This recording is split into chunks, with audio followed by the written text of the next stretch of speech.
पुढच्या घडामोडीकडे माढा तालुक्यातल्या आरण गावात संध्याकाळी 5 वाजता राज्यातील सर्वात मोठी श्रीफळ हंडी पार पडते। या सोहळ्यासाठी पहिल्यांदाच मुख्यमंत्री देवेंद्र फडणवीस यांनी श्रीफळ तोरण जे आहे ते अर्पण केले। सोहळ्यासाठी शुभेच्छा देताना शेती आणि मातीच्या समृद्धीसाठी संत सावता महाराजांकडे साकडं घातलं।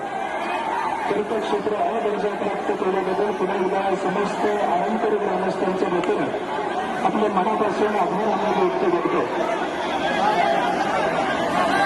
शिरोमणी सावता महाराज यांच्या 731व्या संजीवनी समाधी सोहळ्यानिमित्त श्री संत शिरोमणी सावता महाराजांच्या चरणी मी वंदन करतो।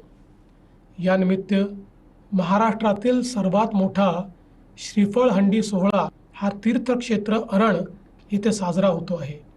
या सोहळ्यासाठी मी माझे श्रीफळ तोरण हे संत शिरोमणी सावता महाराजांच्या चरणी आणि श्रीफळ हंडीला समर्पित करीत आहे।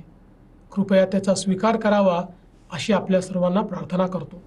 याच दिवशी पांडुरंग परमात्म्याच्या पालखी सोहळ्याचे आगमन देखील तीर्थक्षेत्र अरण येथे झाले आहे। हा देव आणि संतांच्या भेटीचा योग आपल्याला फक्त तीर्थक्षेत्र अरण येथेच पाहायला मिळतो, जिथे पांडुरंग स्वतः सावता महाराजांच्या भेटीला येतात। हा अनोखा सोहळा आहे। या निमित्ताने मी शेती माती विकासाची, अध्यात्म शांतीची, महाराष्ट्राच्या प्रगतीसाठी, बळीराजाच्या सुखासाठी आणि समृद्धीसाठी संत सावता महाराजांच्या आणि पांडुरंगाच्या चरणी प्रार्थना करतो।